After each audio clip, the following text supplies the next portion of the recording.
hari ini akhirnya tiba juga. Karena akhirnya hari ini gue berhasil ngundang Jerry Arvino, salah satu yang paling banyak di request juga sama kalian. Mungkin karena Arsenal baru juara, mungkin. Bisa jadi. Bisa jadi. Ini kita langsung aja Jer, karena menurut gue mungkin mostly udah tahu ya. Tapi biar langsung aja, lu kenalin diri dulu sedikit, sama langsung aja kenapa harus Arsenal Jer. Oke, ke kamera apa ke lu nih? Hah? Ke gue aja. Kalau oke, gue Jerry Arvino. Yeah. Gue seorang sportscaster. Gue sering ngajar juga, ya. Gue ngajar public speaking, ngajar MC, terus juga ya maksudnya branding orang gitu ya, bagaimana personal branding juga sama. Terus gue emang suka develop people gitu, yang mana manifestasinya adalah tackle bebas. Nih gue punya IP, ini adalah creators hub gitu, jadi isinya sebenarnya content creator. So far sih bola, tapi kenapa waktu dibikin itu namanya tackle bebas, kayak hopefully it can tackle bebas hal-hal apapun gitu ya. Benar. Tackle any issues gitu. Cuma sekarang geraknya situ karena emang niche-nya adanya di situ, marketnya di situ. Tapi kedepannya sih, gue kan juga punya program yang ngobrol sama tamu gitu tuh. Kayak pernah main nol juga kan. Itu namanya Ruang Ganti. Itu salah satu programnya. Terus kemarin sempat ngobrol sama Kemal, Pak Levi, sempat sama Panji. Nah itu tuh bahasnya tuh non bola sih. Kayak tentang Kemal kan sempat ada di mana.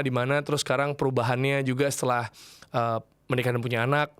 Terus misalnya Panji ngomongin mental health cowok. Nah itu hal yang jarang disinggung juga misalnya di podcast-podcast dia lain. Biasanya kan dia menginspirasi, motivasi. Nah ini sisi yang belum kelihatan kayak gitu. Kayak tentang cowok gak punya role model segala macam gitulah.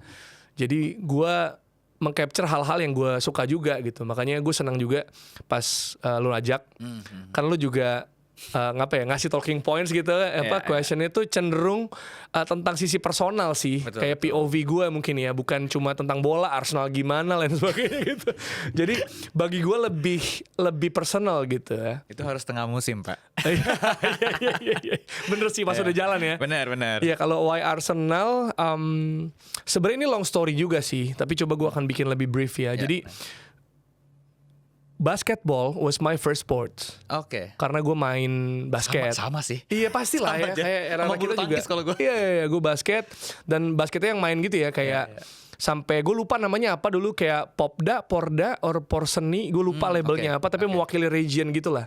Yang kayak dari sekolah mana dikumpulin. Dari daerah mana gitu. Itu dikumpulin buat main ke tingkat yang lebih tinggi kayak gitu. Main terus gue juga suka, jadi gue ikutin NBA, gue ngikutin sebelum IBL dulu Kobatama malah, ya ikutin banget.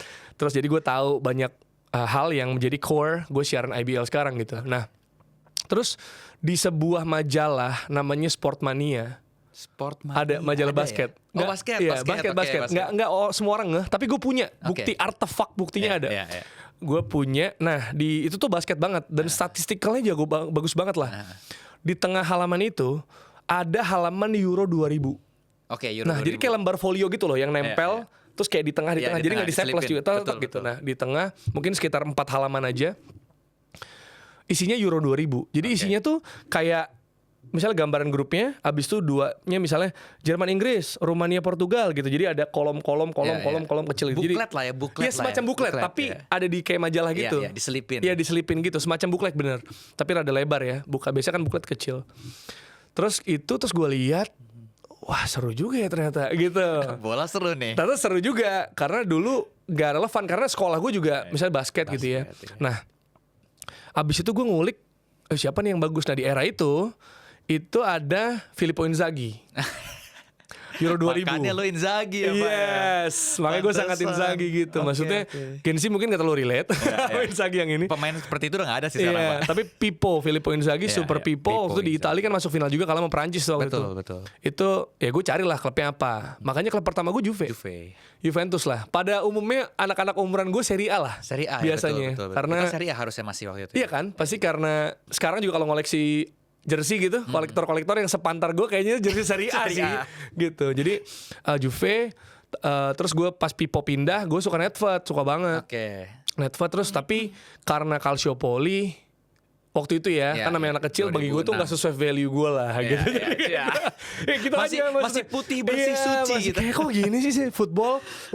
Terus Ya maksudnya journey lah. Bagi gue tuh mencari identitas atau jati diri gitu kan, ya seiring waktu bisa jadi berubah-ubah ya. Betul. Nah, sesimpel SD gue nyari pemain bola yang ulang tahunnya sama kayak gue. Oke. Sesimpel itu. Terus gue punya majalah Don Balon. Itu Spanyol ya. Pokoknya dia ngeluarin edisi Champions League lah, gue inget banget tuh 2002. Depannya Luis Figo. Ulang tahun lu janjian sebentar lagi ya? Enggak, udah lewat. Oh, udah lewat, oke. Gue April 19. Oh, April, oke. 19 April. Nah, itu covernya Luis Figo gue inget. Yang Madrid gak ada sponsor tuh. Pas dia juara UCL kalau gak salah. Betul, yang Zidane volley. Iya, Zidane itu. Nah itu Figo. Terus gue cari aja semua. Terus gue nemu, wah Lyon nih ada Eric Carrier 18 April. Tapi gue jelek ya. Sampai akhirnya ternyata ada yang 19. persis Rivaldo. Oke, Barcelona. Dan Rivaldo main di Barcelona easy. Langsung gue suka Barcelona. Oke. Ya kan? Nah, tapi kan lagi-lagi namanya anak kecil, kendala sekolah apa jamnya nggak bisa nonton gitu kan. La Liga susah ya. Yang lebih ramah adalah Premier League. Yaitu Arsenal gitu kan. Maksudnya Premier League lah, sebelum belum Arsenal. Nah, gue tuh nggak suka tim yang atau apapun yang paling populer semua hal. Oke, berarti MU udah coret. Udah jelas coret. Udah jelas. Chelsea coret waktu itu ya. Chelsea masih second, third lah, masih sambil ini lah. Claudio Ranieri kali ya waktu itu ya. Claudio Ranieri betul. Zola, Hasselbank, betul banget itu. Kudicini. Betul. Masih Melchiot gitu-gitu tuh. Melchiot ya, Masih Desailly masih ada. Pokoknya pemain-pemain kayak gitu, Frank Leboeuf gitu masih ada. Nah, kayak karena ini di semua hal ya. Misalnya kayak geng Ada Apa Dengan Cinta. Misal orang suka cinta. Lu suka Mili? Enggak, gue suka Alia. Oke. Karena dia rada low profile, pinter. Nah, gue suka tuh tipe-tipe cewek kayak gitu. Pokoknya yang nggak paling populer lah. Misalnya kayak apa girl band misal Blackpink, orang suka Lisa, gue suka Jisoo gitu. Pokoknya selalu kayak gitu deh. Kayak SNSD, gue orang suka Yuna. Semua orang tuh ada begitunya ya memang. Iya, ada Yuna, ada siapa sih? Taeyeon. Iya, Taeyeon. Gue sukanya Yuri. Gitu, pokoknya nggak yang, tapi dia oke, tapi nggak paling spotlight. Selalu kayak gitu. Anti mainstream lah. Iya, bisa dibilang gitu. Terus, nah, tapi it's easy juga untuk Arsenal karena kan Arsenal itu kan cara main itu sangat apa ya, fascinating gitu lah, fascinating. Itu cukup beda sendiri. Betul, dan untuk gue yang suka Barcelona, arahnya ke sana. Banyak tuh Barcelona Arsenal mirip kan sebenarnya, dan gue tuh impress banget bukan soal unbeaten ya. Bahkan semusim sebelumnya ya. Gue kan berarti kan 2002 tuh kan belum unbeaten. Yang juara MU itu malah. Karena gue juga nonton di musim yang itu Vodafone ya kalau nggak salah. Betul. Nah, musim terakhir Beckham. Oke, benar. Musim Nah, pertama Ronaldo dia malah nggak juara. Yang betul. juara Arsenal. Nah, jadi Arsenal ketika itu semua pemainnya golin. Bisa golin. Iya, betul sih. Gue melihat tuh di era-era itulah maksudnya kan, apalagi pas unbeaten ya, kalau Sol Campbell di final UCL, semifinalnya Kolo Toure. Iya, Kolo Toure benar. Gue makin kayak 1-0 Kolo Toure. Iya, makanya maksudnya sebenarnya Arsenal musim ini menurut gue menyenangkan. Karena semua pemain bisa golin loh. Betul. Semua loh. Ada korelasinya ya. Semua pemain pas juara kemarin itu nggak ada yang benar-benar siapa sih yang paling diidolakan. Iya, siapa? Karena semuanya berbagi peran. Betul. You can love, maksudnya Declan Rice of course, tapi lu juga bisa, lu bisa suka Saliba, lu bisa suka Hincapie, siapapun ya, punya perannya masing-masing di game yang beda-beda gitu. Kayak Havertz bahkan, jadi kayak, maksud gue, ini tim yang kolektif lah. Gue suka banget tuh kolektif, nggak bener-bener kayak bertumpu ke satu icon, satu maskot. Jadi karena itu mungkin ya gue developing people. Nah bagi gue ketika semuanya punya kontribusi yang cenderung merata, gue suka banget. Padahal makanya hebatnya Arsenal zaman itu ya, dengan Henry, Bergkamp, Pires, Ljungberg yang bisa dibilang mungkin 4 yang paling produktif ya. Yes, diinget ya. Tapi kita tuh memang punya semua yang dibutuhkan di setiap lini. Iya. Kayak Gilberto Silva itu banyak banget yang suka dengan peran dia. Bahkan jelas juga. Ray Parlour deh yang maksudnya pemain cadangan. Edu bahkan. Backup Edu ya. Kalau Edu mungkin tapi kan kita masih ada romantisme sama dia karena di era modern ini dia masuk lah. Terus kayak kita ngomongin misalnya Sylvain Wiltord, ya kan, kayak atau ini super sub, Jefferson atau Francis Jeffers ya kan. Dulu Arsenal sebelum ada Reyes, kalau nggak salah nomor 9 kan dia. Sempet kan. Jefferson. Terus kayak waktu itu Reyes baru masuk dan akhirnya juga maksud gue again ya, jersey pertama gue Reyes, Pak. Wow. Yang gue pernah cerita kan, makanya kayak itu juga Chelsea ya gol. Gol FA Cup setahu gue kalau nggak salah. Ya, jadi memang Arsenal zaman itu jujur relevan banget sih untuk disukai. Nah sampai makin berkembang, gue nggak tahu kalau di lingkungan lain ya, lingkungan gue, lu nggak mungkin bisa punya 2 klub, nggak mungkin. Oh iya pasti Pak. Betul. Karena ada sekarang kan ada aja orang yang kalau liga ini nggak apa-apa juga, itu kan preferensi. Tapi kalau gue harus milih satu. Iyalah, harus seru. Di era makin kesini, gue inget banget ya, turning point gue adalah 2011. Oke. Jadi 2011. Barcelona menang 6 piala. Iya benar-benar. 6 piala. Ya, sextuple. Sextuple terus yang gue inget Pedro golin di semua kompetisi itu tuh. Iya. Pedro power striker. Iya, nomor 17. Terus akhirnya jadi bagi gue, wah ini kok apa ya? Cenderung lebih mudah. Bagi gue. Jadi gue enggak terlalu suka lah yang kayak gitu-gitu lah, yang dominan yang terlalu mudah tuh bagi gue enggak suka. Ya udah akhirnya gue memilih kayaknya gue pilih yang lebih challenging deh. Wah challenging banget dong. Itu Arsenal yang justru nggak pernah juara lagi setelah itu. Di tahun itu bahkan kita kalah di final lawan Birmingham. Yes. Yang Szczesny sama Koscielny tabrakan itu konyol 2011, banget. Iya. Maksudnya gitu dan itu sempat gue inget banget ya, itu kan Birmingham kalah. Betul. Abis itu 2013 ada Hull City kan. Udah 2-0 loh. Bener Pak. Itu gue udah kayak, gue MC tuh di Bandung waktu gue Ice Bandung. Lu udah MC ya? Gue yang MC di Ice Bandung gitu maksudnya. Moodnya gimana itu bos? Wah semua orang udah lempar-lempar botol, udah kesel gitu, udah kayak gue jujur udah diem aja sih nonton itu. Di Gor Pajajaran segede gitu. Iya. Gila gue udah kayak pas 2-0 gimana ini ya? Nah pas 2-1 2 sama. Nah itu salah satu momen yang paling gak bisa gue lupain karena comebacknya dan ibaratnya buka puasa di situ kan. Dan yang sayangnya gini nih. Sebenarnya punya pemain-pemain yang juga sebenarnya secara level tuh udah di sana. Kita kan Ozil datang, Cazorla ya yang bikin kita bisa dapat satu balik kan. Iya makanya itu sih. Cuma ternyata ya gue merasa gue punya hidup yang lebih hidup gitu ya, alive dengan Arsenal by supporting Arsenal. That's a very good reason sih. Valid. Dan karena kayak, merasa hidup itu gak bisa didapetin di banyak klub sih. Dan 22 years of waiting Betul. Buat kita nih. Buat kita, itu pas udah menang tuh orang tuh gak ngerti gitu. Iya, pasti Pak. Makanya fans MU jangan berisik kan. Nanti kalau dia juara juga mirip-mirip. Iya. Kan? Dan makanya kita berharap tahun ini kita bisa buka puasa yang bahkan belum pernah ya. Ya UCL ya. Karena hampir ya. Itu adalah sesuatu yang memang kayak Arsenal kalau udah ada itu nanti bakal lebih mudah sih kayak Chelsea ya mungkin ya. Iya nge-unlock sih ya. Betul nge-unlock karena maksudnya Chelsea yang cukup yo-yo aja bisa seperti itu. Apalagi kita yang kan musim ini jadi kalau sedikit bahas Arsenal dan IPL musim ini kayaknya hampir semua bookmarkers dan semua pandit juga menjagokannya Arsenal. Karena secara history pelatih baru dan semua anomali yang ada itu hanya terjadi di musim Leicester. Setelah itu tuh kayak hampir nggak ada sih. Even Pep butuh 2 musim. Klopp butuh 5 musim dan ya musim ini Arteta sudah tahu semuanya. Iya, dan sebenarnya dari pelatih yang ada di Premier League semuanya, semua pelatih ya 20 pelatih yang punya trofi itu cuma Arteta. Trofi Premier League ya. Yang lainnya pelatih baru. Betul. Jadi mungkin familiaritas itu membuat Arsenal dijagoin sih. And that's why last season is very important kan buat kita. Kayak memang udah harga mati sih. That's why gue juga lebih pilih Premier League kan. Sama kan kayak lu juga pasti lebih pilih Premier League kan. Gue sebenarnya ya agak inilah ya. Tapi kalau pas masih rada jauh gue sebenarnya Champions League. Karena orang nyanyi. Ya belum pernah juga. Champions of Europe. You never sing that. Bagi gue ganggu banget sih. Karena bisa unlock. Cuma ternyata pas Premier League beda sih ya. Ini konsistensi semusim sih. Betul. Dan memang ada yang bilang kan kalau lu juara cup itu bisa dibilang lu ya tim yang yang paling kuat doang. Tapi kalau lu juara liga itu lu terbaik. Terbaik dari yang terbaik karena kan you face everyone. Ya kan. Iyalah gue dengar kemarin keep the blue flag flying high aja udah agak ini berkumandangnya nggak berhenti ya gara-gara AC Milan kurang becus ya Pak ya. Iya golin 3 kali ya. Oke. Jer. Very good answer. Gue sangat senang kalau jawabannya bisa sangat-sangat detail. Oh sorry nyelip dikit. Waktu Barcelona Arsenal berarti lu gimana tuh? Kan pas 2006? Iya 2006. Dua-duanya. Nah jadi sakit hati lu masih agak. Gak ada sakit hati. Oh gak ada? Gak ada sakit hati. Gue nangis gak mau sekolah Pak. Gila. Jadi itu tuh pas SMP 1 gol Campbell gue rayain. Gol apa Eto'o sama Belletti. Nah maksud gue gini, kalau gue tahu Arsenal bakal nggak juara lagi setelah itu dan Barcelona masih ada 2 kali setelah itu, tiga kali dong. 2009, 2011, 2015. Dua-duanya lawan MU, abis itu lawan Juve. 3-1 yang Neymar itu ya. 2015 betul. Tahu gitu kan gue mendingan Arsenal aja 2006. Kalau tahu bakal lebih susah untuk Arsenal juara dibanding Barcelona. Di era itu kan juga Barcelona udah lama enggak kan? Betul. Maksudnya eranya Rijkaard sebelum ke Pep kan. Betul. Kalau nggak salah tuh terakhir Ronald Koeman deh 92. Iya 92 betul. Dia cukup lawan lama. Sampdoria. Ya udah deh. Kalau Arsenal gue pikir ya final pertama ya udah nggak apa-apa lah. Nanti juga bisa lagi. Ternyata enggak. Padahal gue pikir pindah. Padahal gue pikir itu udah match in heaven ya kayak Arsene Wenger di Paris, Henry di Paris. Kayak maksud gue dan balik lagi musim ini kan sebenarnya juga semua cerita udah di sana, Jer.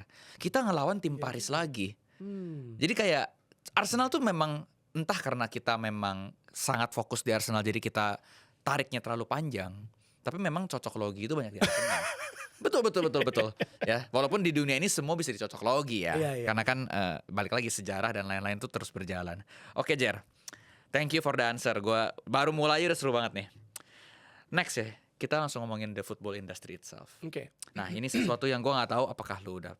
Gue jujur, gue sengaja nggak mau cari terlalu dalam. Kayak gue pengen tahu hari ini adalah Jerry yang gue kenal. Oke. Karena gue pengen really enjoy the moment lah. Jer, gini Jer.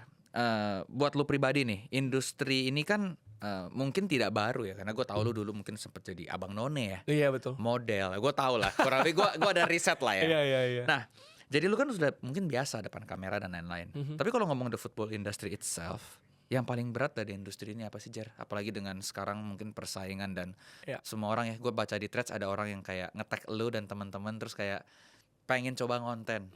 And that's why gue respect sama teman-teman dan juga salah satunya sama lu. Kayak lu tuh encourage orangnya tuh menurut gue ada yang terlihat tidak genuine jadi bisa kebaca. Vibes yang gue dapat dari lu itu adalah lu memang open to everybody. Even lu ke temen-temen dan kenalan gue yang lu mungkin gak kenal, cuman kenal di acara Arsenal terus lu kayak bisa welcome dan connect. Itu gimana sih tantangannya right now? Karena kan quite crazy ya with all the competition and everything. Di industri ya? Ya, industri. Oke, gue bisa bilang sebenarnya dari poin yang tadi lu sampaikan juga soal persaingan. So, kalau dikemas dalam satu kata, football industry menurut gue tuh gimana? Menurut gue adalah uncertainty. Ketidakpastian. Iya. Karena ya sebenarnya sama kayak entertainment ya sebenarnya. Cuma kan ini kita ngomongin di cakupan yang lebih niche.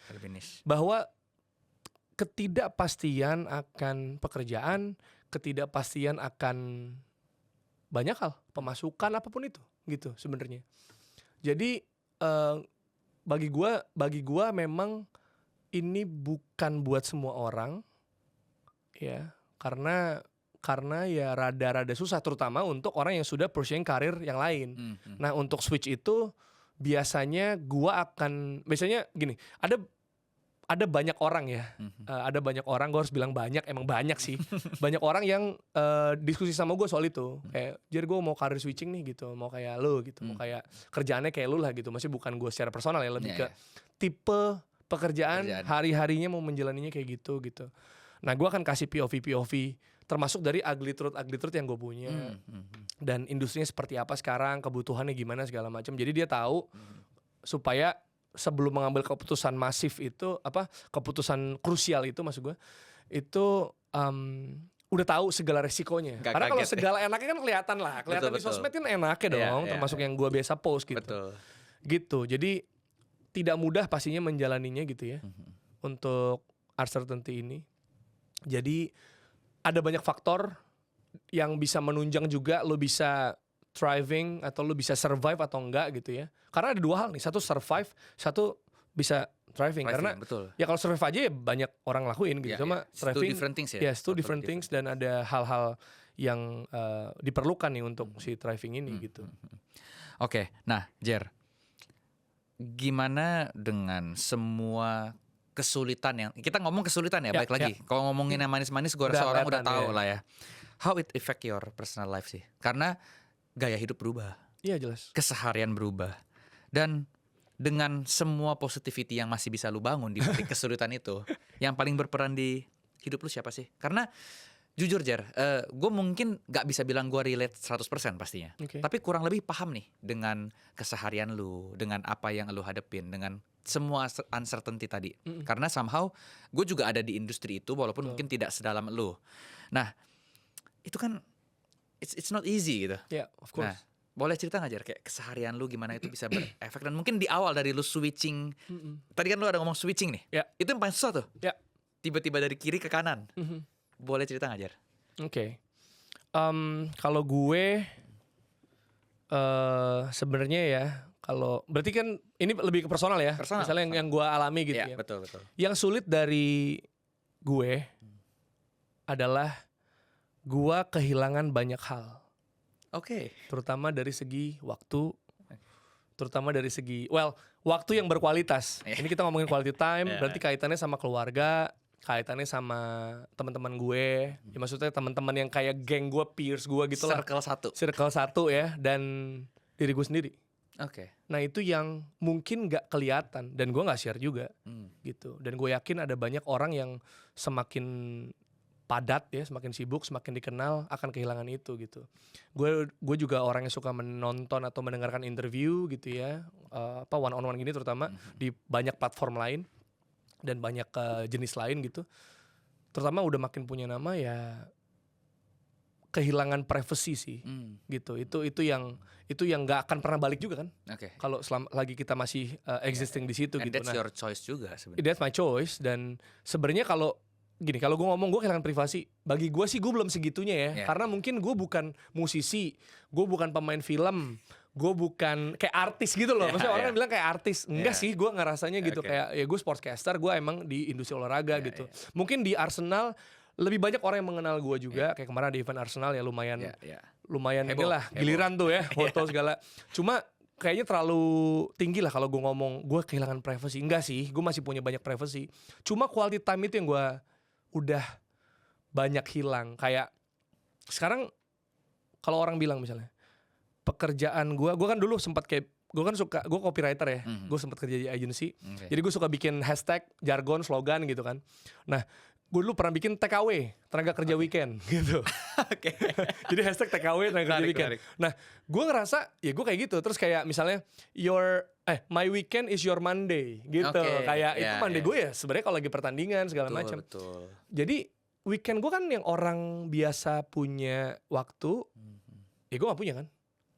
Nah kalau dibalik, jadi waktu weekend gue harusnya weekdays dong. Betul. Kenyataannya nggak juga. Nggak juga, karena ya begini-begini nih. Nah itu kayak gini, maksudnya ada aja gitu kan maksudnya. Dan itu berkaitannya sama lu mau ambil atau enggak. Kalau enggak lu kehilangan peluangnya, kehilangan uangnya, kehilangan nafkah keluarga lu nya gitu loh. Jadi mau nggak mau akhirnya ambil terus kan. The balance itself itu yang gitu. susah. Jadi kan apa ya? Ada banyak orang di industri gua yang nggak punya luxury buat nolak kerjaan itu. Sure. Nah itu yang susah. Kan jadi dilema terus dong untuk keluarganya. Kau mau duitnya nggak? Misalnya ngomong ke pasangan, mau ya udah harus ambil. Tapi kan kalau ambil waktunya nggak ada. Iya, nggak bisa weekendan nih. Exactly. Tapi ada certain tertentu mungkin akhirnya ada punya power buat aku nggak ambil yang ini deh. Lu punya space buat say no. Nah itu kan untuk ke situ tuh butuh waktu lah, butuh reputasi yang panjang. Jadi whole time itu yang hilang tuh kayak waktu weekend teman-teman gue yang kantor ngumpul itu kan butuh juga dong lu untuk siaran, recharge gue. Gue siaran.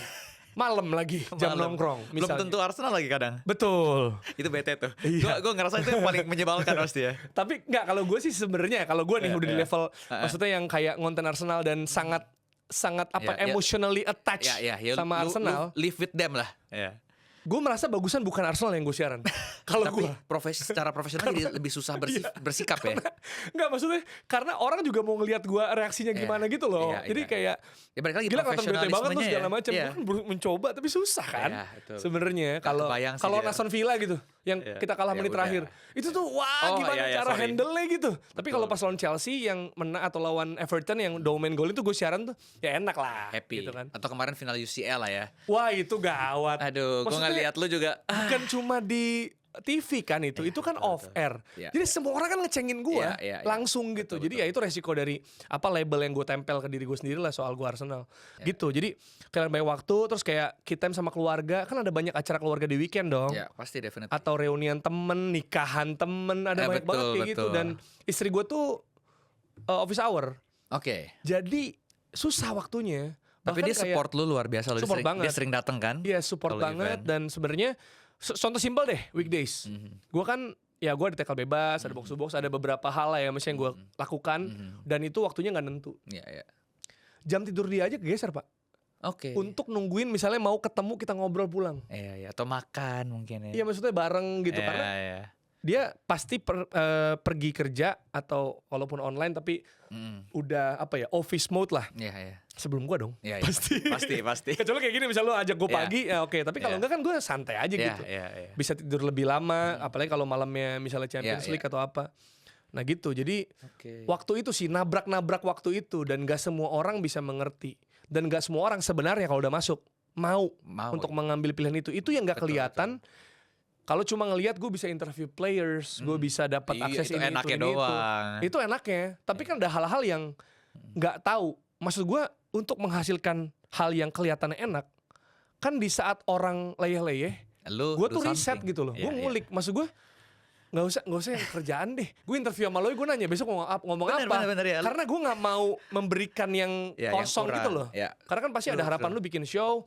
Maksudnya mungkin ada maksudnya mungkin buat bisa sharing ke orang, bermanfaat buat orang, kan bagi gue gitu ya. Jadi gue pengen lebih siap lah untuk menghasilkan karya yang lebih bagus juga. Disitulah profesionalitas lu dinilai dan makanya lu bisa thriving. Kayak orang mungkin kemarin Chelsea Milan datang aja, tinggal datang. Lu kan wah mau ngomong apa Mas Xabi Alonso sama Joao Pedro dan lain-lain. Info aja gitu. Itu dikasih taunya di tempat.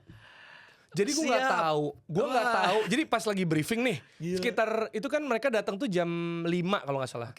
Jam 5 kan jam 7 main kan. Mungkin jam 5an mereka main. Gue jam 4:30 baru gue tahu lu ntar interview Xabi Alonso. Makanya gue nge-post story kan. Gue nanya apa nih gue. Paham. Tapi sebenarnya gue gak mungkin berharap dari orang. Karena orang pasti kait-kaitannya mau transfer beli siapa. Bagi gue tuh pertanyaan yang kurang oke lah. Untuk level yang kita sering nonton udah gak asik lagi lah gitu. Jadi terus akhirnya kan gue Xabi Alonso. Jadi gue datang ke mix zone ya. Pokoknya area yang buat interview itu. Dengan tahu gue interview Xabi Alonso. Lu tau pas gue nyampe Caicedo adanya. Oh iya, makanya ada fotonya Caicedo gitu. Jadi Amorim dan Xabi Alonso. Nah, Tio interview Amorim, gue Caicedo. Kan berarti gue harus switch cepet kan. Lagi, dan itu susah loh. Beda loh, jenis pertanyaannya juga beda gitu. Dan kredibilitas lu dipertaruhkan di sana. Kalau lu ini itu ada, gue selalu merasa kesempatan diberikan ke gue itu adalah mewakili atau perwakilan dari banyak orang yang mungkin mau di posisi gue. Jadi gue selalu pengen berusaha kasih yang terbaik gitu loh. Karena kalau enggak kan orang yang mungkin merasa lebih pantas dari gue akan kayak ya lah tau gitu gue. Betul. Gitu. Nah itu bebannya berat buat gue tuh. Ini sangat cocok nih. Public speaking cocok nih, bagus banget nih. Termasuk Joao Pedro. Gue tuh nggak tahu gue harus ke bawah untuk interview Joao Pedro. Dan gue ketika masih gini, gue gimana nyiapin ya, kan gue gak tahu siapa man of the match. Betul, jadi gue harus siap dengan semua 22 orang bahkan lebih yang bisa berpeluang di interview itu. Tapi akhirnya Joao Pedro 2 gol ya pasti Joao Pedro lah. Makanya pertanyaan gue cenderung banyak yang agak netral. Tapi gue pengen kasih depth lebih, sehingga ya pertanyaannya seperti yang gue post di sosmed ya. Gue nanya tentang pasti bagaimana dia bermain di sistem Xabi Alonso. Terus kayak bagaimana pemain baru ini yang dicemooh banyak orang kan soal pemain experience seperti Welbeck sama Henderson kayak fit into the system dan bisa helping dia sebenarnya. Nah itu kan gue rasa siapapun yang ada di situ akan bisa aman lah, karena gue selalu percaya. Tapi tetap tajam gitu pertanyaan, tetap berbobot. Karena gue selalu punya patokan nih, karena gue interviewer juga kan kayak lu gini lah. Gue selalu merasa jawaban bagus akan keluar dari pertanyaan bagus. Oh betul, definitely. Jadi gue sih appreciate pertanyaan lu bagus. Thank you. Soalnya balik lagi Jer, tidak semua orang itu punya kacamata yang sama. Dan balik lagi, upbringing beda-beda. Betul. Nah itu yang menurut gue ya sangat-sangat perlu lu kulik. Karena kalau lu nggak mencoba mengulik hal tersebut, lu nggak akan bisa ngerti kenapa in the first place. Misalnya contoh Jerry ngomong seperti tadi, itu masalah sacrifices kan udah sangat-sangat umum sebenarnya. Betul. Tapi saat lu belum masuk, ya lu tidak akan pernah tahu. Dan lu hanya akan kayak, ya gue gak tahan lah, gak bisa, istri gue gini, anak gue gini, ya kan. Which is tadi ada satu yang belum lu jawab, tapi mungkin jawabannya udah jelas. Yang paling berperan. So far it's your wife definitely harusnya. Ya of course ya. Istri gue juga beruntung karena profesi dia psikolog. Dia psikolog. Luar biasa Pak. Ini cocok buat fans Arsenal sih. Iya itu dia. Makanya dia bilang gini, dia punya POV beberapa hal, bahkan masih gini, gue suka dia bukan cuma masih profesi psikolog, tapi dia mencoba menyelami apa yang gue suka dan bener-bener membuat gue sangat terpengaruh secara emosional. Karena itu berpengaruh ke istri dong, gitu kan. Dia bilang, dia kasih POV misalnya gini, gila ya, sebenarnya orang nonton bola, orang yang suka tim bola, ini bisa dibilang kayak agama. Ya, sure. Kan itu kayak orang pikir kayak agama tuh dalam hal soal worshiping. Tapi sebenarnya aktivitinya pun sama. Ibadah tiap minggu. Iya kan? Ada aktivitas yang dilakukan gitu kan. Misalnya nonton pemuka agama ngomong, ini nonton orang bermain. Betul. Gitu kan. Ada chant-nya gitu. Jadi sebenarnya mirip tuh dari kemasan dalam hal ini agama ya. Itu selesai di komenin, udah selesai di komenin. Bisa di yang ditampilkan bisa diperguncingkan, di kehidupan sehari-hari gitu. Bahkan dia juga bisa ngomong gini. Jadi sebelum Arsenal juara kemarin, Arteta dengan segala metodenya itu kan dicengin sama banyak orang, ya kan? Nyewa pickpocket, terus muter lagu You'll Never Walk Alone di sesi latihan, muter video TikTok, betul, ya kan? Terus bola di kepala, terus yang kayak latihan fokus betul. Terus punya anjing namanya Win, terus ada tanaman olive tree ya kalau nggak salah ditanam di Soba Training Center, pokoknya ada hal kayak gitulah. Itu emang random sih. Itu random, tapi dia bilang ke gue, jadi sebelum dibahas orang-orang, dan akhirnya gue ngomong di Tackle Bebas dan Box to Box. Arteta yang Arteta lakukan itu sebenarnya inovatif dan revolusioner. Cuma kelihatan konyol karena dia belum juara. Ya betul sih, betul. Ketika dia juara itu akan metode yang bisa dipakai orang. Right, maksudnya gini, kenapa sih misalnya orang dulu ngomong nggak MU nggak makan. Sekarang sebenarnya kita fans Arsenal bisa dong ngomong nggak Arsenal nggak makan. Pasti. Orang sekarang kita diomongin yang selalu. Gitu kan. Ya. Maksudnya di perbincangannya, di senggol-senggolnya. Betul. Apa? Pluk-pluk kiper. Orang bahas nggak Fabian Hurzeler, pelatih Brighton, dia nyewa atlet MMA. Betul. Buat latihan Brighton set piece. Betul. Dan sama dia salah satu yang paling bawel lagi pas kita main seperti itu. Dan sebenarnya ada banyak lah kayak gitu. Ada yang nyewa long throw, throw ini itu Liverpool, Klopp. Itu kan cara-cara aja sebenarnya. Maksudnya berarti kan lu nggak bisa nyamain Arsenal Brighton, paham? Tapi kan sebenarnya valid dong kalau misalnya kita ngomong Arsenal nggak makan, sekarang yang jadi fokusnya Arsenal. Misal contoh Arsenal sama City, kan orang kayak jadi lebih udah deh daripada fan Arsenal mendingan City yang menang. Relain aja. Kayak gitu loh. Ada kecenderungan ke arah sana gitu. Berarti kan jadi kayak Arsenal misalnya versus everybody. Seperti yang lihat. Berarti kan mirip-mirip kayak MU waktu itu dong. Di zaman-zaman kita valid ngomong itu. Tapi sebenarnya kalau soal ngomong yang berpengaruh ada banyak. Karena gini, gue selalu merasa orang itu berkembang, manusia berkembang itu karena 4 hal. Yang pertama apa yang dia tonton, 2 apa yang dia baca, 3 dia ngobrol sama siapa aja, yang keempat dia pernah kemana aja. Ini bukan urutan, semuanya saling mempengaruhi. Nah, jadi perkembangan atau perasaan atau vibes positivisme yang lu bilang atau apapun itu karena apa yang gue konsumsi. Gue rasa gitu. Nonton apa atau baca apa, berarti lu baca buku. Enggak juga sih. Maksud gue kadang tuh sesimpel siapa yang lu follow di sosial media. Betul. Kayak itu kan yang akan lu baca dan lu tonton dong. Ketika lu follow misalnya Lambe Turah, lu akan jadi julid. Iya kan? Kita akan bahas Ruben yang lain, bukan Ruben Amorim. Bener, betul. Sarkwenda. Kwenda Chelsea. Bener. Kayak gitu. Jadi kayak kalau misalnya di follow misalnya hal-hal yang itu kan kadang sekarang tuh algoritma kan lumayan ngikut tuh. Nah jadi ya kalau emang follow atau save atau apa yang hal-hal berbau, ya misalnya gue sekarang lagi develop people di Tackle Bebas ya, dan di Upload 1000 sampai sekarang masih juga. Jadi gue kan butuh tentang leadership, tentang kayak how to build something gitu kan, tentang kolaborasi. Nah pasti akhirnya yang muncul di algoritma tuh kayak gitu. Nah itu lumayan akhirnya nge-shape gue sih untuk dapat banyak referensi. Nah bagi gue referensi itu penting banget untuk membentuk diri. Pastinya. Jadi bukan soal positivity-nya dari mana yang berpengaruh ya, apa yang kita konsumsi sih sebenarnya. Berarti bukan sosok ya, tapi kadang hal-hal yang kita konsumsi. doing things ya. Karena the way we consume. Karena memang makanya itu juga salah satu, ini makanya cocok banget nih ngobrol sama Jerry. Karena gua kan kebetulan juga punya anak-anak kantor. Dimana salah satu kesulitan terbesar dari kita yang mungkin kita kan ini kan millennials ya. Betul. Untuk ya kita ngomong Gen Z lah ya, belum ke Gen Alpha gitu. Adalah bagaimana kita tuh bisa memahami mereka. Memahami kan harus dari banyak hal. Karena kan gue juga sempat dengar satu podcast yang luar biasa bagus. Generasi itu tuh bukan sebenarnya tuh terbentuk bukan dari kayak generasi X, Y, baby boomers and everything, tapi dari hal-hal besar yang terjadi di dunia. Jadi sebenarnya Gen Z yang kita sekarang hadapi, mereka tuh lebih cocok disebut generasi COVID. Dimana the way of them doing things tuh udah totally different, Jer. Cara mereka memandang sekolah, cara mereka memandang pekerjaan, bahkan cara mereka memandang sebuah relationship dan tanggung jawab. Itu totally different. Dan itu akhirnya sama tuh kayak tadi. Karena mereka itu cara doing things beda sama kita, Jer. Itu sangat-sangat impossible buat kita tuh bikin mereka tuh sebentuk dan serupa seperti kita tuh gak bisa.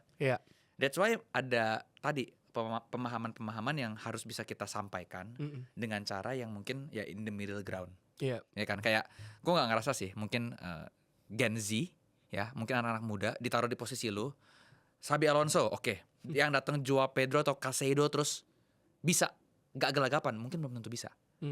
Ya kan? Kenapa? Karena the way of doing things beda. Iya. Ya kan? Mereka kan mungkin hyper fokus. Kalau nggak hyper fokus ya nggak fokus. Iya. Pilihan antara dua itu. Sedangkan kita dulu kita lahir di generasi di mana kita dari belum ada internet, udah mulai ada internet, sampai sekarang udah jelas nggak bisa hidup tanpa internet. Iya. Kita krisis 2 kali ya, global dan lokal. Terus kita COVID, ya kan? Ganti-ganti presiden dan lain-lain, ya nggak? Kita masih nonton Arsene Wenger, Pak. Anak sekarang ngelihat Arteta udah kayak dewa.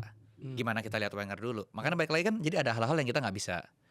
Ya udahlah, langsung cherry picking terus kayak lu harus begini, itu menurutku nggak bisa. Dan ini sih kayak gue suka melihat kecenderungannya kayak akhirnya antar generasi ini kayak blaming gitu loh. Ya betul, dan itu kayak misalnya ya misalnya yang ini mah Gen Z karena akhirnya tidak pukul ada rata. understandingnya. Karena gue tuh nggak suka pukul rata di banyak hal lah. Misalnya pasti. fans Arsenal itu begini, lah gue enggak. Jangan. Misalnya contoh kan gitu kan. Betul. Fans MU tuh begitu. Iya, ini enggak teman gue. Nah, gitu. Sama generasi Gen Z tuh gitu. Gue nggak sepakat ya. Karena menurut gue itu tuh bener-bener approach-nya tuh beda-beda per orangnya. Dan kayak misalnya contoh, Gen Z mah cara kerjanya begini, nggak kayak kita. Nah itu kan cuma cara mereka untuk melakukan approach atas kerjaannya. Padahal bagi Gen Z misalnya contoh ya, ya udah sih yang penting kan jadi yang penting kelar. Yang penting kelar dengan cara gue. Bener. Kan makanya middle ground itu tuh kan kelar.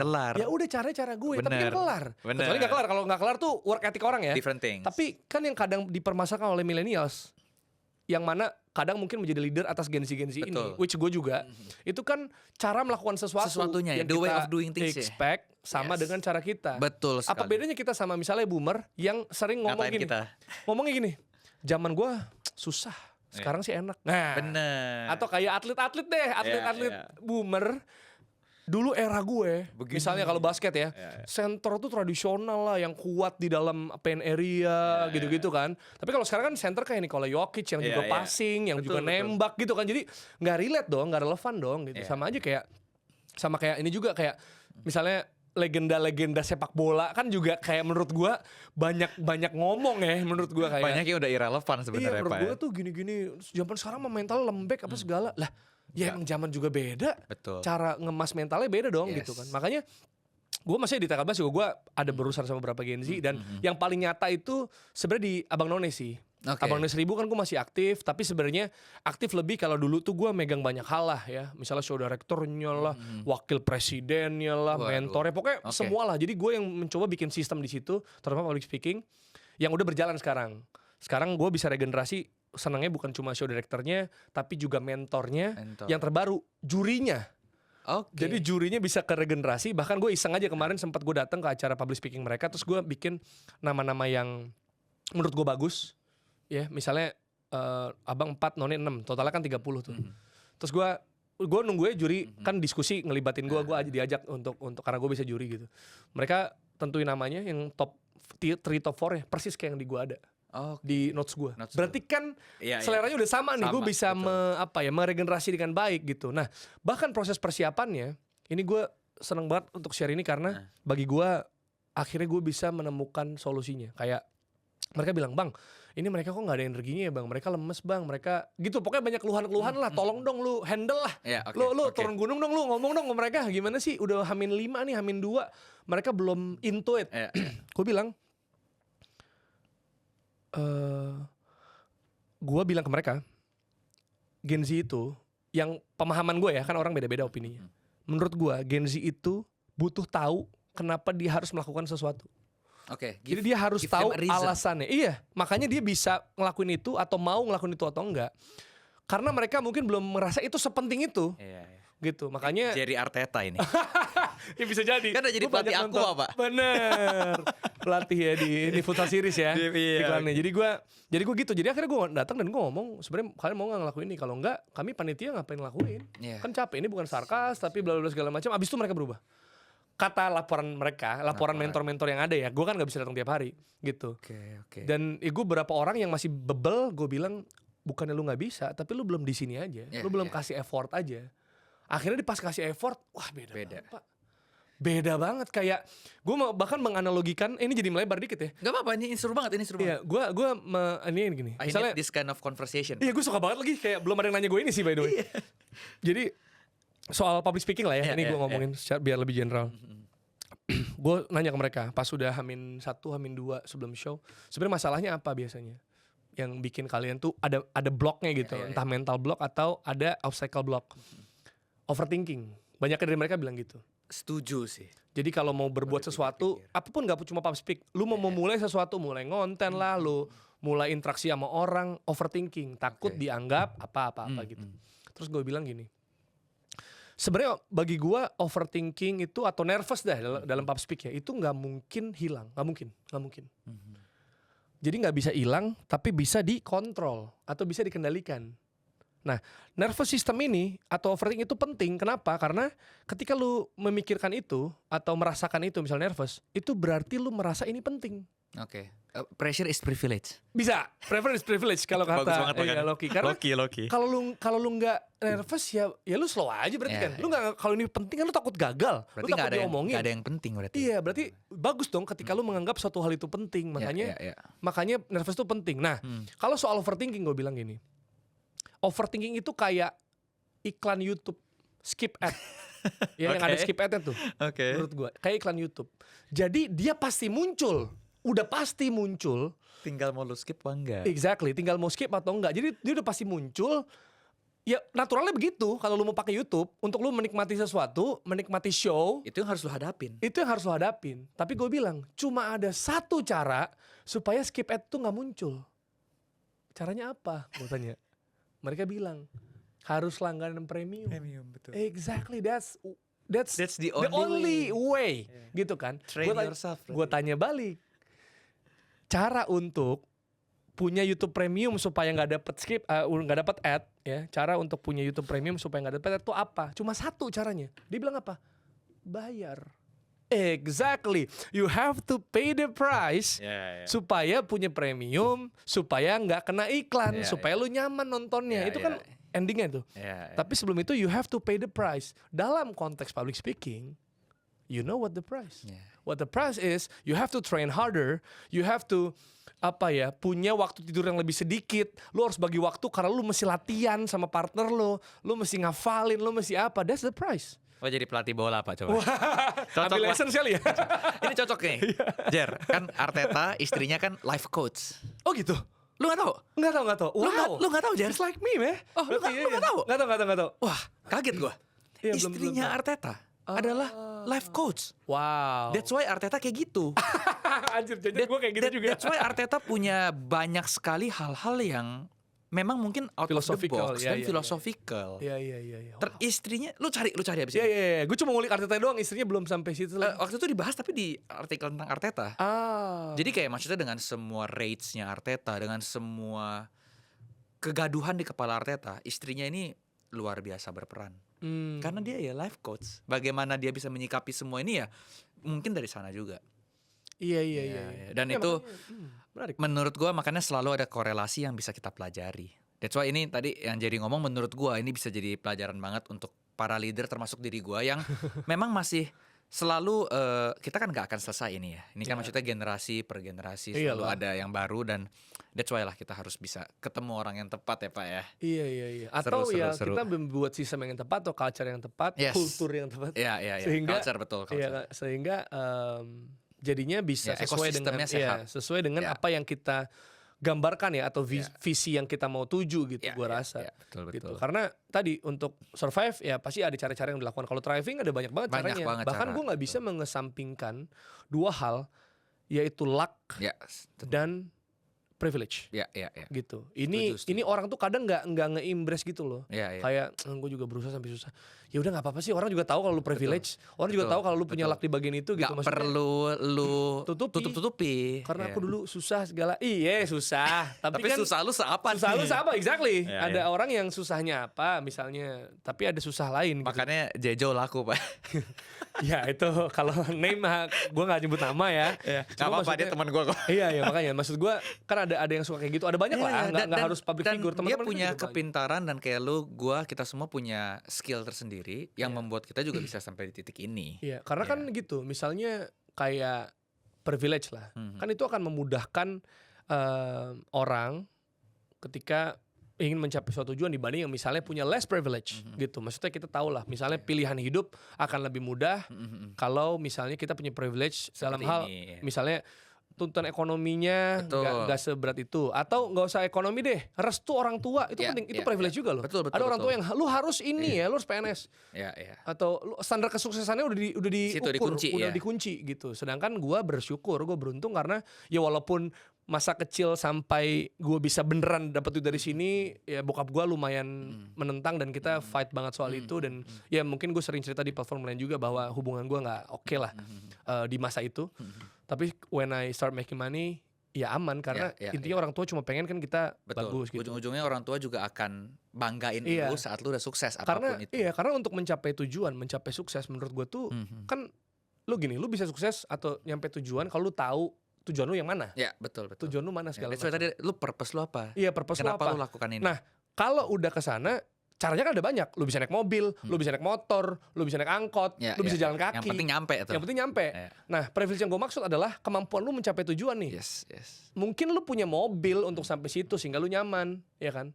Tapi kadang ya lu cuma bisa jalan kaki, atau naik sepeda. tapi nyampe nggak nyampe. Tapi nyampe sana mungkin lebih capek, lebih lama gitu. Permasalahannya adalah ketika lu sampai mau ke sana, itu lu seberapa sabar, seberapa konsisten untuk tetap pursuing ke sana. Karena bagi gue kalau lu punya tujuan, lu udah pasti nyampe. Gue pastikan udah pasti nyampe. Betul. Cuman kan kiri kanan banyak godaan nih. Kadang bukan cuma godaan. Kadang ketika nih anggap ya, lu mau masuk ke suatu hal yang menyenangkan nih, jalan yang menyenangkan. Pasti kan banyak orang mau dong. Berarti lu punya queue, lu punya antrian panjang nih. Macet. Kalau gambaran tadi misalnya gue kesini tuh ada perempatan Mampang nih misalnya. Selalu. Ya kan lurusnya gue lupa Duren 3, kiri Mampang, sininya Kemang, situnya Pejaten. Nah itu lampu merah dikit tuh Plaza Basmar. Atau mungkin ada Pasar Gembrong, ada banyak lah di Tebet dulu gitu. Beda-beda. Tapi lampu merahnya dikit. Mobilnya banyak banget, ngantrinya banyak banget. Lu di sini nih, ibaratnya. Lu punya banyak pilihan. Lu punya pilihan lu nunggu pakai mobil tetap tapi nyampe-nya lama. Tapi lebih cepat, gue turun deh. Gue pakai ojek online. Ya kan? Nah, pakai ojek atau orang yang emang naik motor, bisa lebih cepat dari yang pakai mobil kan. Tapi nyampe sana lu kucel, sampai sana lu keringetan. Sehingga waktu yang lu butuhkan lagi adalah ke toilet dulu, lu rapi-rapi. Itu kan juga effort untuk mencapai tujuan lu masuk ke ruangan yang lu mau gitu. Nah itu beda-beda tuh, ada yang jalan, ada yang apa gitu. Nah itu masing-masing. Jadi nyampe tujuan mah nyampe, cuma dia tetap stay nggak ngantri atau dia muter balik. Gitu. Nah muter balik kan mungkin aja tuntutan ekonomi, mungkin aja umur, mungkin aja apapun itulah, energi gitu, atau ya muter balik karena dipanggil orang gitu kan.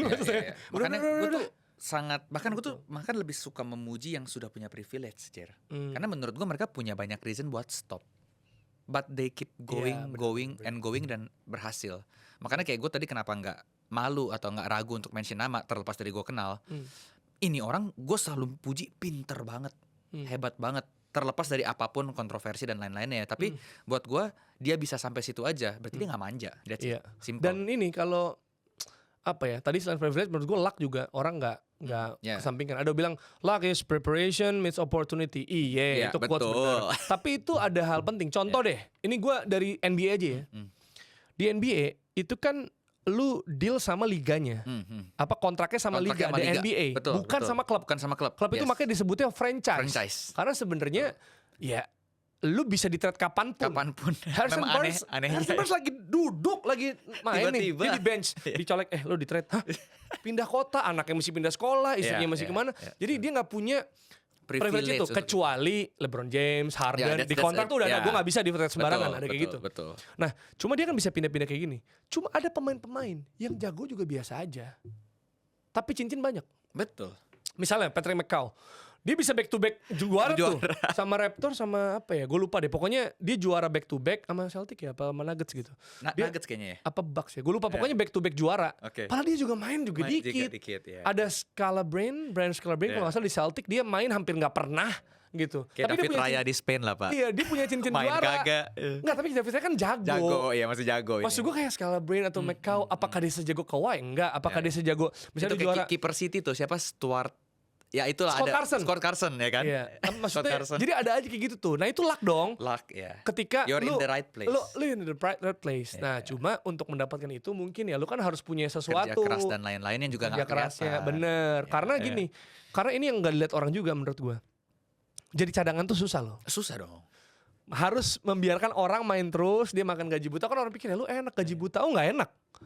Pemain bola nih, gak usah main bola, kita deh, gua deh. Iya. Orangnya kompetitif gitu. Iya. Ketika nggak ada role-nya walaupun dapat kerjaannya, Betul. nggak enak, Nggak loh, enak, kayak nggak nggak ngerasa Dan lu layak. lebih punya reason buat ditendang kapanpun juga. Iya, And maksudnya- that's kan uncertainty Iya, balik lagi. nggak ngerasa layak gitu untuk mendapatkan Iya, itu. iya. Jadi susah juga loh orang yang bisa jadi cadangan. Jadi maksud gue, bisa ke Arsenal deh, Smith Rowe sayang banget dibuang.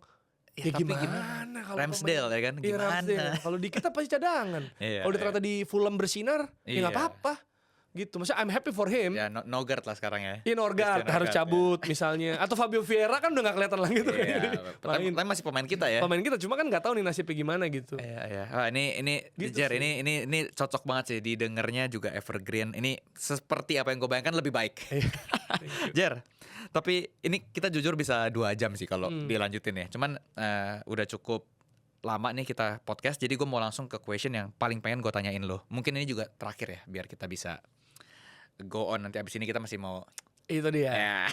Jer, worst experience lu waktu lu doing your job, and then gue pengen tahu sih miskonsepsi yang paling sering terjadi, atau mungkin kalau susah yang paling jadi pelajaran sih buat lu setelah semua kesusahan atau semua perjuangan lah. Gue nggak mau ngomong kesusahan ya, karena everyone have their own kesusahan. Jadi lu apa sih nih miskonsepsinya, the worst thing yang pernah terjadi sampai akhirnya jadi pelajaran buat lu?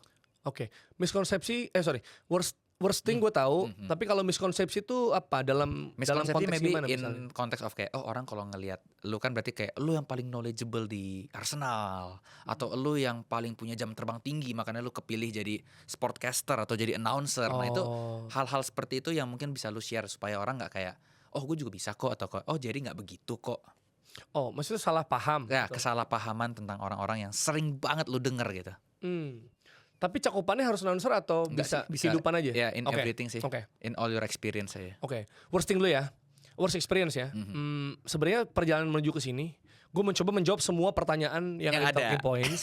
Dan ini salah satu yang susah sebenarnya. Oke. Jadi gue mikir apa ya worst thing gue gitu. Karena ya sekarang kan udah bisa dibilang udah rada autopilot lah gue. Ya, udah Gue kebentuk. udah punya apa ya metode kerja, metode ngolik gitu udah lumayan jadi tuh. Kayak masih gimana gitu. Karena kalau sekarang gue rada kesulitan untuk jawab itu. Karena bagi gue hal buruk yang terjadi pun itu memang udah gue prediksi akan terjadi. Oke, dan diperlukan kali ya. Atau bukan prediksi ya, sudah gue siapkan akan terjadi. Oke. Misal contoh gini, ini yang konkret ya, bener-bener konkret. Indonesia Kamboja Pakansari Stadium. Oke. Oke, ada announcer, ada gue sebagai host yang di tribun yang kayak keliling gitu. Ada satu TikTok creator lah. Jadi ada 3 orang yang akan melakukan pekerjaannya. Satu kan ngumumin ke stadion, 2 ini muter tuh, MC segala macam. Mic cuma 1 bro. Oke. Maksudnya ada hal-hal kayak mic-nya rusak, ternyata ada 2 rusak, terus kayak ada lagi tapi di presscon nggak ada orang yang ngambil karena itu game pertama. Semua orang panitianya beda negara, vendornya beda, yang hire ini sama ini beda, sebar di banyak negara juga. Jadi gue mencoba memaklumi lah, karena abis itu lawan Vietnam bagus banget. Maksudnya udah bener-bener rapi. ini. Jadi bagi gue ya belum ada SDM-nya aja sih gitu, bukan salah itu gitu ya. Jadi gue harus adapt kan, gimana caranya untuk bisa segala macam. Dan gue selalu menanamkan diri gue, termasuk pas kejadian itu, I get paid for this mess. Jadi ya gue dibayar emang buat beresin masalah ini gitu. Kalau nggak ada masalah, keuntungan buat gue. Itu luck gue tuh. Wah semuanya lancar gitu. Makanya pas ini jadinya kayak Sedo ya. Hah? Gue kan kaget dulu lah, shock gitu. Bukan Xabi Alonso ya. Loh, gue harus siapin lagi dong. Itu bisa udah mau turun, jadi nungguin dia keluar gitu kan. Berarti kan gue harus cepet siapin itu ya. I get paid for this mess. Gue harus berusaha adjust terus gitu untuk hal kayak gitu. Itu mungkin kalau hal-hal yang buruk. Gitu, tapi nggak worst juga. Nah kalau worst mungkin yang terjadi juga di awal-awal adalah kita kan bisa ngontrol apa yang tentang diri kita nih. Kayak tadi ya, gue bisa ngontrol, gue bisa recover gimana caranya biar ini show-nya jalan. Masalah gimana kalau partner kita yang bermasalah? Oke. That's for me that's a unique experience. Mungkin worse apa enggak itu relatif ya. Kayak lu berpartner sama orang yang nggak tahu kalau bola menang itu 3 poin, bro. Ada dong, jelas. Ada ya, oke. Lu berpartner sama orang yang nggak tahu Juventus itu hitam putih atau kuning oranye lece. Oke. Itu sistem Dan pilihnya gimana dan itu? maksudnya apa ya? Gue itu kan nggak bisa kontrol. Lu Tapi gua nangkep sih, gua berpartner ngerti. sama Gua orang ngerti. yang nggak tahu. Ya, ya. Ini host NBA nih misalnya atau apapun itulah yang pasti berbasket kan ini nggak harus on air Nggak dong, harus on air, off ya. air juga Off air bisa. juga bisa. Karena gue kadang MC juga partnernya misalnya kurang ngerti lah gitu. Maksudnya gue nggak ngomong ke tendensius ke hal tertentu ya. Ini kita luas, off air juga terjadi soalnya basket deh ya, basket. Tapi nggak tahu yang 3 poin nembak dari ini apa ini gitu. 3 poin sama 2 poin yang mana? Oke. It happened to me Oke, gitu. oke. Wah, gendong nih gitu. Terus kayak lu tahu ini gak sih rompi Champions League kayak pemain cadangannya masuk. Ya, ya. Karena tulisan respect tau Ya. yang di sini biasa. Terus nanya itu apa? Enggak. Dia bilang respect ini Ronaldo Apparel. waktu itu yang disorot waktu masih main di MU. Apparel. Enggak. Klub. Enggak, nih dengerin gua. Ya kita lihat Ronaldo memakai rompi bertuliskan respect sebagai respect untuk Ratu Elizabeth yang baru meninggal. Oke. Oke. Kita harus kasih DTR di sini karena Ya. maksud gua krik. nyapunya gimana nih? Maksud gua Iya, kalau lu iya, nggak tahu mending lu diem, gue yang cover gitu. Bener, misalnya. tapi Kayak kalau gitu. ini nyapunya susah ya Pak ya. kan gua Mau harus ngomong lu belokin salah nggak gitu mungkin. segala. Nah itu terjadi gitu maksud gua. Itu hal yang nggak bisa Wow, kontrol. itu lucu sih. Exactly. Itu nah juga bisa misalnya gue disuruh untuk membawakan. Ini banyaknya tuh kalau worst mungkin di awal-awal karir ya. Kalau gue misalnya dapat sama partner kayak gitu di awal kan gue goyang juga. Pasti, iya. Dan Kalau juga ini lebih ada pengalaman misalnya sekarang. ada acara futsal, tapi futsal cewek. Futsal cewek Indo gitu kayak rada ke arah grassroots lah, Iya, tapi iya, ada iya. sponsornya. Gue cari materi di mana, bro? Iya. Bagi gue tuh worst karena gue nggak punya Iya. kendali untuk bisa ngulik. Iya. Itu masalah banget sih buat gue. Maksudnya kalau partner ya udah gue gendong aja. Iya. Kalau gue Udah aja nggak lu nggak siap, punya, iya. gue nggak bisa sih, Nol. Kayak gue datang Ujung-ujungnya out of control lah ya. Ibaratnya gue datang sesuatu nih. yang tidak dikontrol. mau ke medan tempur gitu ya. Tapi gue nggak bawa senjata. Gue sih nggak bisa sih. Maksudnya makanya tadi gue bilang ini bukan hal yang profesional banget gimana aja kayak gue. Ya gue mau tahu lu nanya apa sehingga gue nggak gitu. Ya gue yang kasih lu kebebasan aja, lu pengennya kalau bisa lebih. Ya paling inilah maksud gue gue emang kayak gitu kan. Maksudnya cara bekerja gue kayak gitu. Terus ya kalaupun nanti lu improve nggak apa-apa paling nggak. Gue coba gue jawab dulu lah. Arahin, gitu. arahin, Ketir, ya. gue jawab gitu kan itu cenderung dalam kontrol gue gitu. Jadi worst case scenario mungkin di awal-awal ya ketika gue nggak bisa adapt atau gue kaget banget dan mental gue kena Something out of your di control. situasi gitu. Atau mungkin ya netizen, gue selalu ngerasa netizen itu punya power gede untuk mempengaruhi mental orang juga. Banget. Makanya kalau ada host baru kan kadang suka chat gue, DM gue gitu, bang ada ide nggak? Bukan ide, ada saran nggak? Gimana cara gue siaran segala macam? Gue bilangnya hampir selalu sama. Gue bilang gini, lu kalau di assign buat kerjaan itu, berarti lu dirasa bisa. Jadi ya kalau untuk teknis ya lu urusan lu lah, lu pasti nggak mau mempermalukan diri lu sendiri. Cuma pesan gue cuma satu buat orang yang pertama siaran, never open live chat. Karena kami juga disikat, Nol. Iya, Apalagi yang baru Iya, kan, iya. pasti Block the noise aja lah. itulah segala macam. Jadi Oke. itu nggak bagus karena kalau gue kan udah biasa. Kalau yang baru kan mental kena dong. Kaget, Gitu. iya. Jadi itu worst experience. Pasti kayak gitu karena gue juga pasti pernah kena Iya. netizen diserang, mau Iya, dibunuh iya. apa segala ada aja. Iya, block Karena the salah noise lah ya. ngomong ya atau di ban federasi. Bisa aja gitu. tidak semudah itu guys yang mau masuk ke industri ini makanya. Iya, jadi kalau itu sih kalau miskonsepsi salah paham kayaknya dari tadi sih Tadi gue udah termasuk misconceptionnya juga ya. Udah ada banyak pandangan-pandangan yang Ya karena gue sampaikan. secanggih apapun lu, sehebat apapun lu, kayak balik lagi kalau ada yang nggak suka ya lu akan tetap menghadapi yang kayak tadi itu live chat. Iya. Mungkin opini-opini yang nggak oke, dan balik lagi mungkin juga bisa ketemu yang nggak lu bisa kontrol. Iya. Lu sejago itu partner lu blee, ya kan? Nggak, itu respect lucu banget sih. Iya. Pernah cerita nggak di tempat lain? Kayaknya podcast belum deh, tapi teman-teman gue tahu. itu lucu banget sih. Nah, sebenarnya masih banyak sih. Cuma itu Iya, contoh iya. yang menurut gue, maksudnya kayak lu kalau nggak ngerti nama pemain tertentu oke lah, tapi kalau nggak tahu menang 3 poin sih menurut gue Konyol sih. konyol ya gitu. Oke, Jer. Gitu, no. Ini seru banget, tapi ini last question, Jer. Oke, Langsung aja, Jer. Next project. Lu boleh promosi sekalian. next project.